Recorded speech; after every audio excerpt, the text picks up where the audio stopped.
Bien-aimés dans le Seigneur, bonjour. Le message que vous allez suivre avec nous ensemble en ce jour, il est intitulé Stéphanas et Épainettes, la puissance des prémices. Nous allons simplement voir comment Dieu travaille. Il peut partir de petites choses et en faire des grandes. Et nous allons partir de ces deux personnages que l'apôtre Paul a eu à rencontrer, l'un sur sa route allant à Éphèse, l'autre sur sa route allant à Corinthe. Et nous verrons combien Dieu a commencé petitement avec l'un et l'autre et il a beaucoup accompli. Suivez ce message et nous le croyons fermement du fond de notre cœur. Dieu va vous bénir. J'aimerais nous proposer trois textes ce matin. Et trois textes tirés du Nouveau Testament. Nous lisons d'abord l'épître de Paul aux Corinthiens au chapitre 16 et nous lisons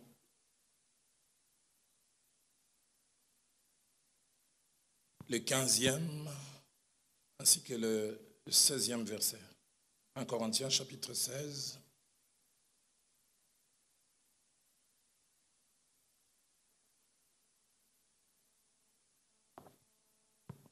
Verset 15 ainsi que verset 16. Encore une recommandation que je vous adresse, frères. Vous savez que la famille des Stéphanas est le prémisse de la caille. Soulignez bien ça. La famille de Stéphanas est les prémices de la caille et qu'elle s'est dévouée au service des saints. Ayez vous aussi de la déférence pour de tels hommes et pour tous ceux qui travaillent à la même œuvre. Romains chapitre 16, épître de Paul aux Romains au chapitre 16. Nous lisons le verset 15.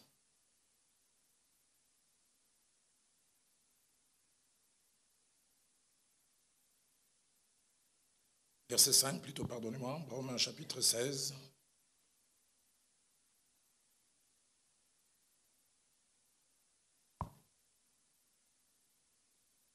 Voilà le verset 5e. Saluez aussi l'église qui est dans leur maison. Saluez Épainettes, mon bien-aimé, qui a été pour Christ les prémices de l'Asie. Et nous terminons avec Marc, l'évangile de Marc, au chapitre 4. Lisons les versets 30, 31 et 32. Il dit encore, à quoi comparerons-nous les royaumes de Dieu? Ou par quelle parabole les représenterons-nous? Il est semblable à un grain de sénévé qui, lorsqu'on les sème en terre, est la plus petite de toutes les semences qui sont sur la terre. Mais lorsqu'il a été sémé, il monte, devient plus grand que tous les légumes et pousse des grandes branches en sorte que les oiseaux du ciel peuvent habiter sous son ombre. Tout au long de cette semaine, depuis lundi, nous avons abordé différentes thématiques. Mais pour celles et ceux qui étaient là, il y avait toujours en filigrane la pensée du Dieu stratège, du Dieu qui conçoit des choses, du Dieu qui contrôle et dirige les actions ainsi que les opérations afin d'atteindre un objectif que lui et lui seul s'est fixé. Le Dieu qui sait se servir des fois des situations et même des circonstances les plus inimaginables pour atteindre ses buts éternels. Le Dieu qui, quand il se fixe un but et un objectif avec nous, permettez-moi les termes, il sait se débrouiller pour les atteindre. Et il est tellement fort, il est tellement puissant. Et en clôture de cette semaine, Dieu m'a mis à cœur de parler sur le thème Stéphanas et Épainettes ou la puissance des prémices. Stéphanas et Épainettes ou la puissance des prémices. Stéphanas et Épainettes, ce ne sont pas les personnages que nous connaissons le plus ou le mieux dans la Bible. Mais des fois, Dieu parle, des fois des personnes aussi inconnues, entre guillemets insignifiantes, pour nous enseigner deux choses. L'un a été un disciple de Paul à Éphèse et l'autre a été un disciple de Paul à Corinthe. Mais au travers des choses que Dieu a eu à faire par la main de Paul, mais en passant par ces deux personnages, que des choses que nous pouvons apprendre. Et s'il y a plusieurs leçons que Epaïnette ainsi que Stéphanas nous apprennent, j'aimerais en faire ressortir deux. La première leçon, c'est que Dieu n'a pas peur de commencer petit pour finir grand. Il n'a pas peur de commencer petit pour finir grand.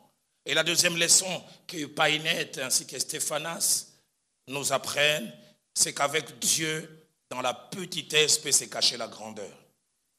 Dans les faibles débuts peut se cacher une grandeur. Dans l'insignifiant du départ peut se cacher les gigantesques. Au travers de ce message ce matin, Dieu vient, au travers de ma petite personne, faire un certain nombre de choses. J'en ai retenu 4 au total. Premièrement, guérir quelqu'un des doutes, guérir quelqu'un des hésitations et guérir quelqu'un des complexes dus au fait que les faibles commencements sont méprisés par d'autres. Les faibles commencements, les petits moyens, les petits budgets du départ, les faibles atouts, une petite logistique du départ, semble ne pas trop vous encourager. Parlant par la bouche du prophète Zacharie, qui devait s'adresser à Zorobabel, il a commencé à faire les travaux de reconstruction. Il a dit dans Zacharie chapitre 4, verset 10, « Ne méprisez pas les jours des faibles commencements. Ne regardez pas à la légère les débuts qui semblent être faibles. » La version française courant dit, « Ne méprisez pas la petitesse des premiers travaux. » La version Taube dit, de ne pas avoir un regard dédaigneux sur les débuts modestes. La version Nouvelle Bible Seconde dit, de ne pas mépriser les petits efforts du début. J'aime beaucoup la version anglaise NIV qui nous encourage à ne pas mépriser les faibles débuts qui ont l'air de rien. Ça peut avoir l'air de rien aujourd'hui et puis demain devenir quelque chose de différent. Deuxième chose, je voudrais au travers de ce message, par la grâce de Dieu, encourager quelqu'un à avancer, à aller de l'avant, à oser se jeter à l'eau, à oser aller de l'avant sur un chemin solitaire, où des fois il est ou elle est la seule à voir des résultats que les autres ne voient pas. Troisième objectif derrière ce message, c'est amener un homme ou une femme à avoir le regard perçant de l'aigle, pour voir le demain caché dans la faiblesse d'aujourd'hui. Et puis enfin, quatrième objectif derrière ce message, c'est dire à quelqu'un qui dans la petitesse peut se cacher la grandeur, dans l'insignifiant peut se cacher le signifiant, dans tout ce qui a l'air de rien peut se cacher beaucoup de choses. Et Jésus les démontre quand il vient parler à la foule dans Marc chapitre 4, verset 30 au verset 32. Il veut leur expliquer à quoi ressemblent les royaumes des cieux. Et il se pose la question, quelle image dois-je utiliser pour leur faire comprendre? Il dit, à quoi comparerons-nous les royaumes de Dieu? Ou par quelle parabole les représenterons-nous? Il dit, il est semblable à un grain de sénévé. Un tout petit grain, le plus petit grain de l'époque. Il dit que lorsqu'il est planté ou sémé en terre, est la plus petite de toutes les semences qui sont sur la terre. Mais lorsqu'il a été sémé, et c'est un processus, il monte, devient plus grand que tous les légumes, il pousse des grandes branches en sorte que les oiseaux du ciel peuvent y habiter. Je voudrais dire à quelqu'un, dans la petitesse peut se cacher la grandeur. On parle de la plus petite sémence, mais qui va finir par produire un gros arbre. Un arbre très grand. Ceux qui ont étudié l'agronomie disent que, puisque les oiseaux dont il est question ici, ce sont des moineaux. Il semble qu'un moineau, pour qu'il ait un repas consistant, il a besoin d'un minimum de 300 grains de sénévé. C'est que les moineaux ne savent pas, c'est qu'un seul grain de sénévé, quand il a été planté, 6 mois après, quand il grandit, 600 moineaux peuvent venir s'abriter sur l'arbre. J'aimerais dire à quelqu'un, dans la petitesse peut se cacher la grandeur. Dans les faibles débuts peut se cacher un futur glorieux. Et nos 2 premiers textes nous parlent de 2 personnages qui ont été les prémices pour le ministère de Paul, pour l'un à Corinthe et pour l'autre dans la région d'Éphèse. Ces 2 personnes ont vécu à des époques, à des endroits différents, dans des environnements différents, mais ces 2 personnes ont quelque chose en commun. Chacune d'elles était une prémisse pour le ministère de Paul. Ces mots prémisse que l'on retrouve 8 fois dans le Nouveau Testament cachent 3 idées. Premièrement, prémisse veut dire les premiers fruits d'une entreprise. Les premiers fruits d'une entreprise. Deuxièmement, prémisse veut dire les premiers résultats d'un travail. Mais chaque fois, l'idée qui est cachée derrière, c'est que ces premiers résultats ne sont pas les derniers. Après ces résultats, il y a quelque chose. Et troisièmement, le mot prémisse dans sa racine en grec est apparenté à un mot qu'on utilise aussi en agronomie, bourgeon. Bourgeon. C'est cette excroissance qui sort sur un végétal et qui, avec le temps, peut finir par devenir une branche,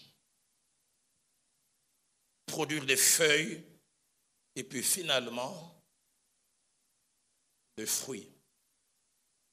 Stéphanas, lui, il a été les prémices de la caille, dit l'apôtre Paul. Et par rapport à Stéphanas, je voudrais dire 5 petites choses. La première, c'est qu'il était originaire de Corinthe. Et son nom signifie simplement en grec couronne ou couronné.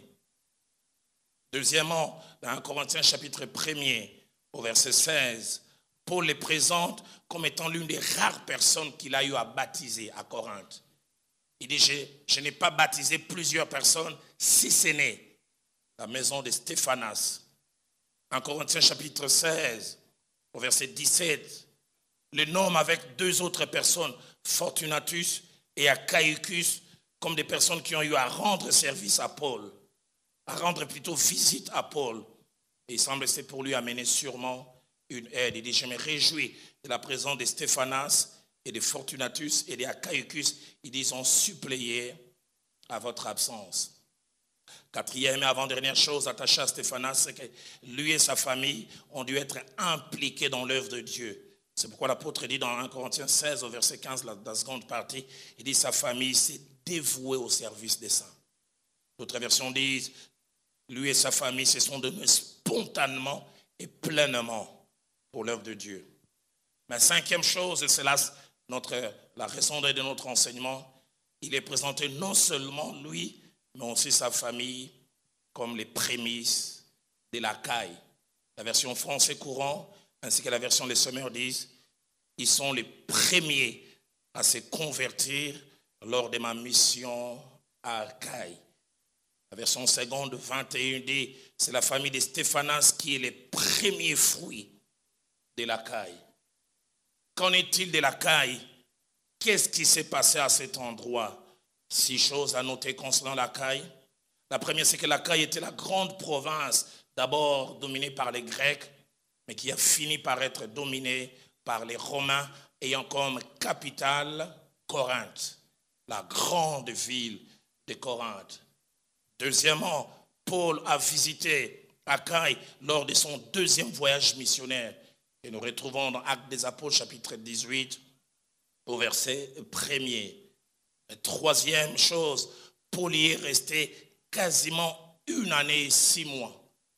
La Bible nous en parle dans Actes 18 au verset 11. Il a fait ses voyages missionnaires et il est resté 1 année et 6 mois, donc 18 mois. 4e chose, c'est à cet endroit qu'il a rencontré, d'après Actes 18, verset 2 à 3, un couple merveilleux qui a fini par devenir quasiment un couple équipier à lui, Priscille et Aquilas, qui étaient fabricants des tentes, et il a même logé chez eux. Cinquièmement, c'est à cet endroit qu'il a connu beaucoup d'opposition. Il est venu parce que Dieu l'a envoyé, mais il a connu l'opposition, et même au-delà de l'opposition, des choses qui ne doivent pas être nommées. Écoutez ce que la Bible dit dans Acte 18 au verset 6. Les Juifs faisaient alors de l'opposition à Paul et se livraient à des injures. Injures, nous ne savons pas, la Bible ne rapporte pas les paroles qui ont été prononcées, mais Paul venait parce qu'il savait que c'est Dieu qui l'avait envoyé. Opposition et injures. Mais sixièmement, c'est là que Paul a non seulement gagné Stéphanas ainsi que sa famille, mais c'est là aussi qu'il a connu un boom, une sorte d'explosion. Mais avant cette explosion, les commentateurs disent qu'il a gagné la famille de Stéphanas, et puis la suite de la moisson tardait. Comme nous le verrons tout à l'heure à la fin, Paul reste quasiment 5 à 6 mois, disent les commentateurs, une seule famille gagnée. La tendance qu'il a à se dire en tête, c'est tout ça pour ça. Tout ça pour ça. À quoi ça a servi que je m'empresse de venir ici? Et 6 mois après, je suis en train de ramer. Il était même découragé. Il voulait lâcher. Peut-être c'est ton cas ce matin. Jusqu'à ce que Dieu intervienne. J'ai pris que Dieu intervienne pour quelqu'un. La Bible dit dans Acte 18, versets 9 à 11, le Seigneur dit à Paul en vision pendant la nuit, ne crains point, mais parle et ne te tais point, car je suis avec toi et personne ne mettra la main sur toi pour te faire du mal. Mais j'aime surtout la fin. Parle, car j'ai un peuple nombreux dans cette ville. Tu n'as vu que Stéphanas, les résultats tardent, j'ai un peuple nombreux. J'aimerais dire à quelqu'un, les clients tardent à venir. Ton affaire tarde à faire un bout. Dieu dit bas la terre. C'est là qu'en mars 2019, Roubé la moutou, ba client balé qui beau diminuer, beau qui ne peut pas somber si comme soso. J'aimerais dire à quelqu'un, ne bouge pas. J'aimerais dire à quelqu'un, j'entends les bruits qui annoncent la venue de ta pluie. J'ai un peuple nombreux. J'aimerais dire à quelqu'un, tu as un peuple nombreux que toi tu ne vois pas. Si j'étais à la place de Paul, je dirais, où est ce peuple nombreux? Bazawapi. Je ne vois que Stéphanas. Quand Dieu commence par Stéphanas, il sait où il veut t'amener. Et puis il y a Epaïnette. Lui, il était le prémisse de l'Asie. L'Asie, on parle de cette région qui comprenait la grande ville d'Éphèse. 4 petites choses que je voudrais dire concernant Epaïnette, c'est qu'il était originaire de la région romaine d'Éphèse. Et son nom signifie digne de louange, digne d'être honoré. Deuxièmement, son nom n'apparaît qu'une seule fois dans la Bible, et c'est dans le passage que nous avons mentionné. Il n'est pas mentionné ailleurs. Romains 16 au verset 5e. Troisième chose les concernant, c'est qu'il a été en contact avec Paul lors de son 3e voyage missionnaire, lorsque Paul a visité la province de l'Asie. Et ce 3e voyage missionnaire, nous le retrouvons dans Acte 19, verset 1 au verset 40e. Et quatrième chose, il est présenté comme Stéphanas, comme les prémices de la caille, les bourgeons de la caille, les premiers résultats de la caille. Paul arrive dans cette province plein de paganisme. Cette province qui n'a jamais reçu l'évangile. Cette province avec comme capitale Éphèse, où il y a les cultes d'Artémis, mais aussi les cultes de la déesse Diane, où il y a la prostitution sacrée. Les gens sont vendus au péché jusqu'à la moelle épinière. Je me redire à quelqu'un comme certains disent, même un voyage d'1 kilomètre commence par un pas. Paul arrive comme dans une forêt vierge, ayant la conviction que quelque chose va se faire. Pour des dizaines d'années plus tard, une grande et merveilleuse église va exister là-bas avec comme pasteur le jeune Timothée. Et l'histoire même démontre que les temples d'Artémis et les temples de Diane ont été vidés parce que quelque chose de fort s'est passé. Mais Dieu a envoyé, au départ dans une forêt vierge, Paul. Souvent, nous n'aimons pas être les pionniers. Mais il arrive des fois, Dieu décidera que nous soyons des pionniers. Le problème avec les pionniers, c'est qu'ils n'ont pas de références. Mais l'avantage avec les pionniers, c'est que s'ils n'ont pas de références, ils deviendront des références. Ils ne savent pas sur qui s'appuyer. Ils ne savent pas comment faire. Ce sont eux qui tracent le chemin. Et l'apôtre Paul arrive dans la région d'Achaïe où il y a la ville d'Éphèse. Il se met à travailler. Et acte 19, verset 1er au verset 40e, qui parle de l'implantation de cette église, nous démontre en 5 temps ce par quoi l'apôtre Paul est passé. Premièrement, le verset 9 nous montre que le travail n'a pas été facile.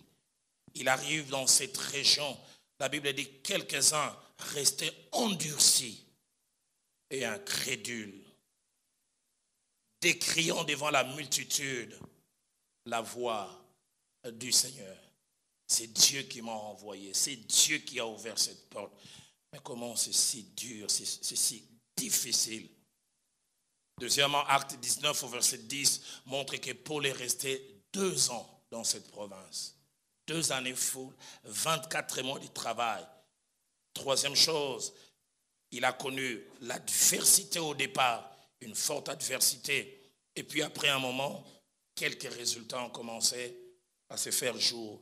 Acte 19 au verset 11, il dit « Dieu faisait des miracles extraordinaires par la main de Paul, au point qu'on appliquait sur des malades des linges et des mouchoirs qui avaient touché son corps, et les maladies quittaient le corps et les esprits malins sortaient. » Les résultats commencent à se voir. Et les commentateurs disent que c'est à ces moments-là, entre le 5e et le 6e mois, qu'Épaïnette a été gagné. Combien c'est dur d'attendre que les résultats de Dieu viennent. Souvent nous aimons avoir tout de suite. Mais quelquefois tout ne vient pas tout de suite. Quelquefois il faut savoir attendre. Il faut savoir avoir la foi. Et puis comme j'ai dit, entre 5 et 6e mois, Épaïnette est gagné. Humainement parlant, on peut dire c'est une seule personne. Mais comme je le dirai tout à l'heure à la fin, celui qui a les yeux de la foi voit autrement. Et puis finalement, à partir du 10e mois d'après les commentateurs, quelque chose se passe. Un boom se passe à Éphèse. Actes des Apôtres, chapitre 19, verset 18 à 20, dit « Plusieurs de ceux qui avaient cru venaient confesser et déclarer ce qu'ils avaient fait. Et un certain nombre de ceux qui avaient exercé les arts magiques, ayant apporté leurs livres et les brûlèrent devant tout le monde, on en estima la valeur à 50 000 pièces d'argent. » Et j'aime surtout le verset 20 qui dit « C'est ainsi que la parole du Seigneur croissait en puissance et en force. » Après les faibles débuts, c'est la vitesse des croisières.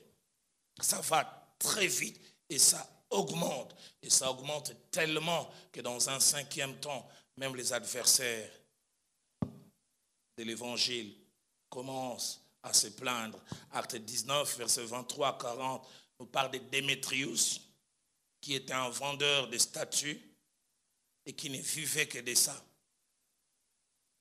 Et les commentateurs disent qu'il avait tellement de demandes, tellement l'offre était grande, qu'il était obligé de louer des journaliers pour produire la quantité suffisante de statues pour vendre à toutes ces personnes. Peut-être qu'il avait pris un crédit FPI ou je ne sais pas quelle banque en disant j'en ai grandement besoin parce que la demande est forte. Je ne savais pas que l'apôtre Paul allait passer par là. Et quand l'apôtre Paul passe, les gens achètent de moins en moins de statues. Alors il rassemble d'autres personnes. Je suis étonné par le discours qu'il tient. Il dit, vous connaissez ce Paul qui non seulement à Éphèse, mais partout où il passe, il convainc les gens. Il dit, les dangers qui en résultent, c'est que notre industrie va tomber en faillite. Je me dire à quelqu'un, quand tu fais des progrès, sache que ça attire aussi des ennemis. Même les ennemis se rendent compte. Acte 19, 26, il dit, vous voyez et entendez que non seulement à Éphèse, mais dans presque toute l'Asie, ce Paul a persuadé et détourné une foule de gens en disant, le Dieu fait des mains d'hommes ne sont pas de Dieu. Impact maximal dans cette ville d'Éphèse, mais impact qui est parti d'un tout petits résultats au début, résultats obtenus au travers des paillettes. C'est pourquoi j'aimerais partager 6 leçons avant de lancer un double appel et qu'ensemble, vous et moi, nous passions non seulement un moment de prière, mais Dieu m'avait plus mis à cœur un moment de déclaration. La première des choses que je voudrais déclarer, c'est que les prémices comme résultat viennent de Dieu. Et non seulement qu'elles viennent de Dieu, mais les prémices nous montrent 3 choses. Premièrement, les prémices nous montrent que Dieu est avec nous. Les prémices sont la signature de Dieu pour te dire que Dieu est avec toi. Tu ouvres ce salon de coiffure, tu as prié et puis tu vois un premier qu'il y a en rentrée, dit Dieu est avec moi. Tu as ouvert ces bureautiques et puis quelqu'un vient faire une première commande, Dieu est avec toi. Tu es dans cette affaire, je ne sais pas moi, tu vends des vivres frais et les gens viennent, Dieu est avec moi.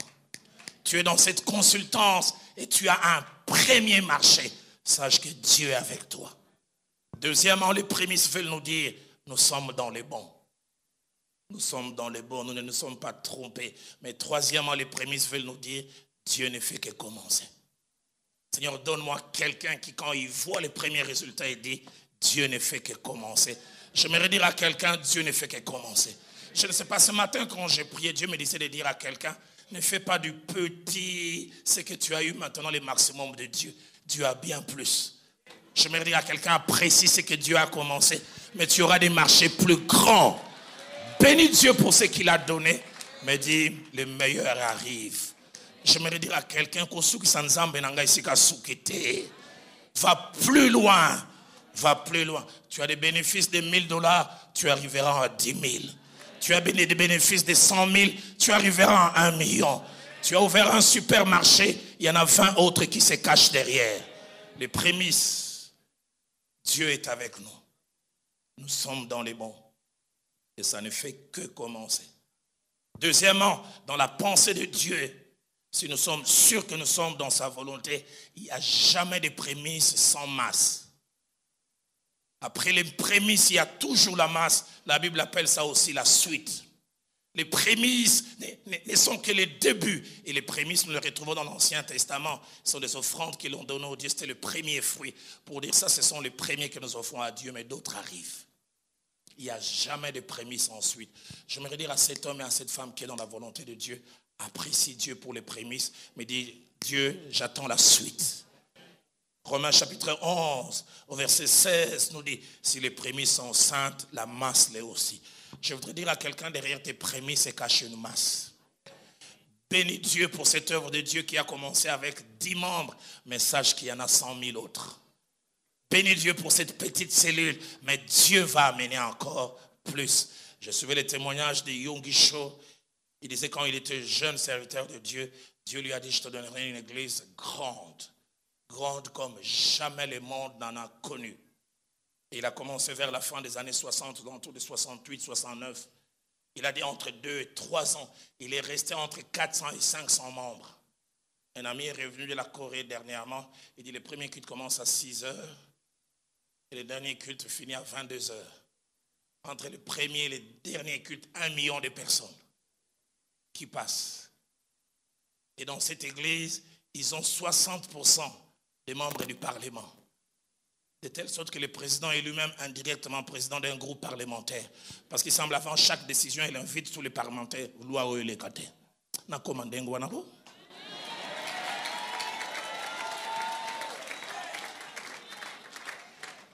Ça a commencé avec 500 membres, mais 1 million était derrière.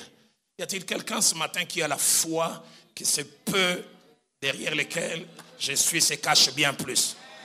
Y a-t-il quelqu'un qui croit?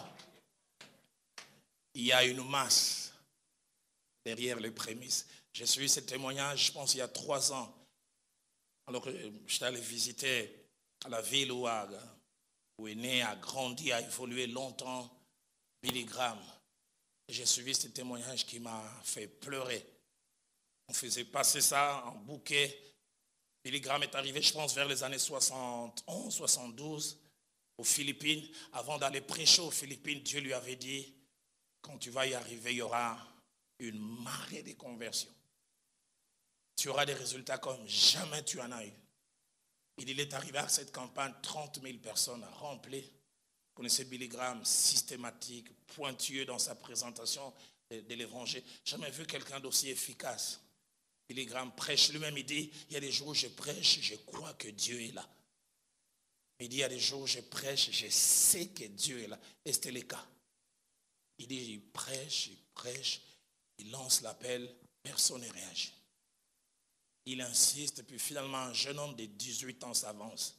Il insiste encore 2 minutes, personne. Il prie pour ce jeune homme, et quand il rentre à l'hôtel, il se met à pleurer.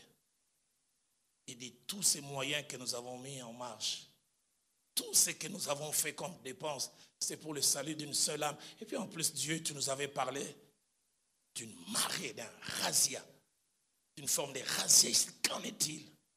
Il est parti, il dira 10 ans après.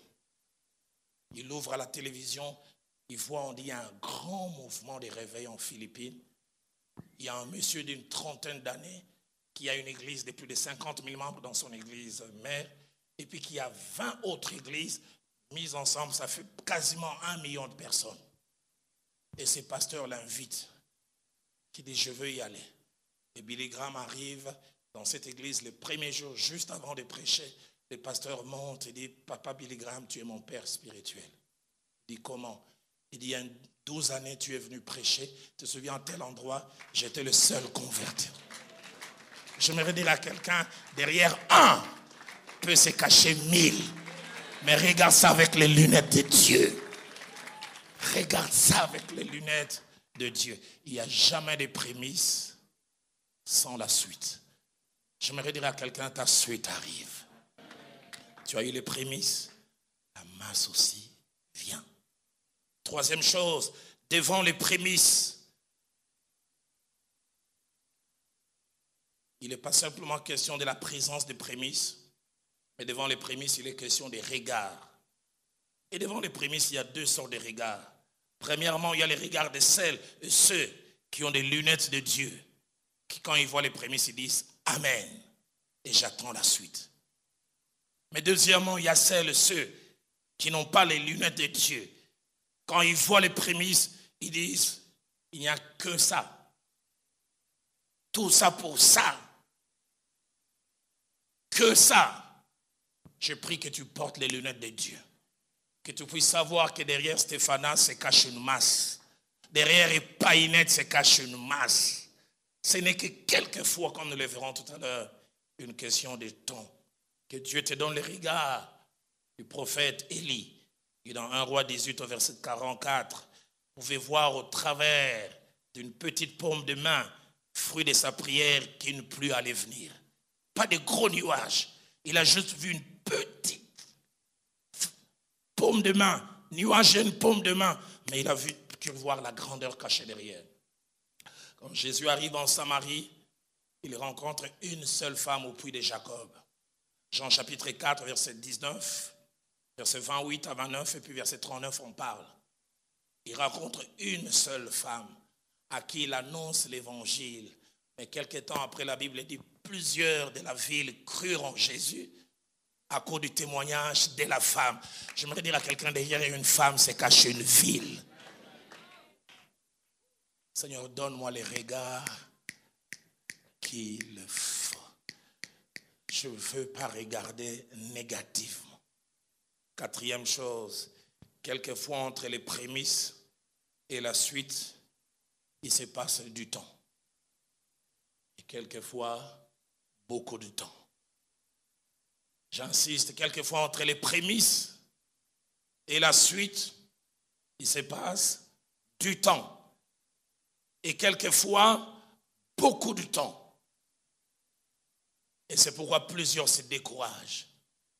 Plusieurs se posent des questions.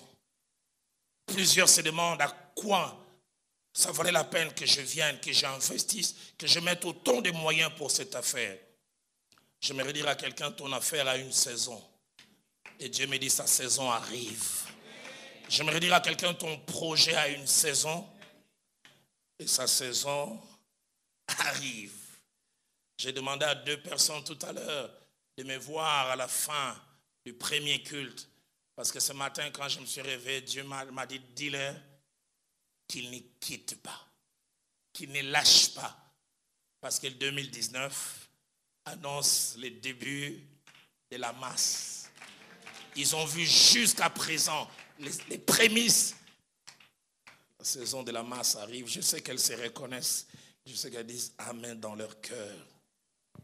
Mais je voudrais surtout prier, comme l'apôtre Paul, si entre tes prémices et la masse, le temps passe et que tu veux te décourager, que le Dieu qui a parlé à Paul te parle, qui lui a dit ne quitte pas.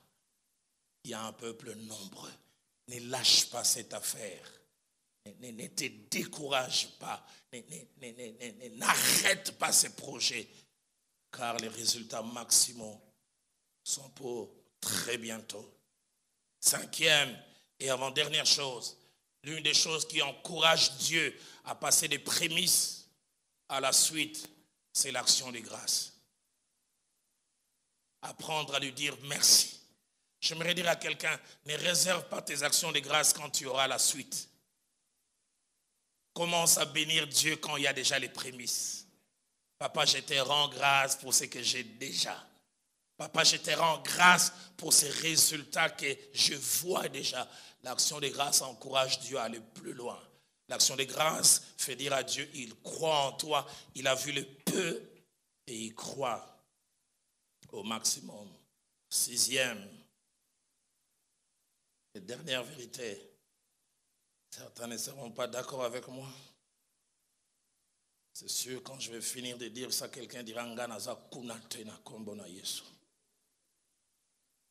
Mais c'est des fois ce que le Dieu souverain décide. Il arrive souvent que Dieu décide que certains voient les prémices et d'autres voient la masse. Il arrive que Dieu fasse que les parents voient les prémices et les enfants voient la suite. J'entends un parent dire Nazakunate. Il arrive que certains priment, souffrent, ont des résultats minimaux, mais d'autres après auront des résultats maximaux. Dans Hébreux chapitre 11, verset 13, l'apôtre dit, c'est dans la foi que certains sont morts sans avoir obtenu. J'ai toujours été étonné les choses promises. Viviane mwana nangai nakosala boye zelaka na ye nzamba bie nisi nde mutakoli yango mwana ya Rowani mutakoli yango. Heureusement, il a dit alléluia. C'est dans la foi qu'ils sont tous morts sans avoir obtenu les choses promises. La Bible dit ils les ont vus et ils ont salué de loin.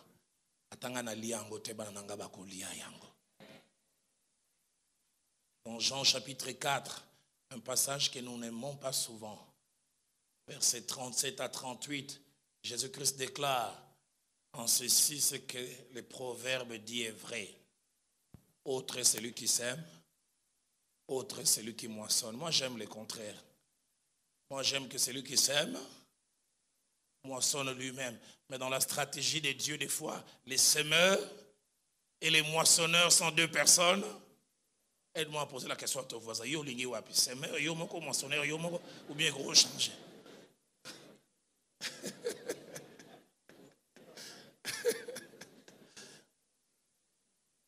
Autre est celui qui sème et autre est celui qui moissonne. Et il dit à ses disciples, je vous ai envoyé moissonner ce qui ne vous a rien coûté. Il dit, d'autres ont travaillé et vous êtes entrés dans leur travail.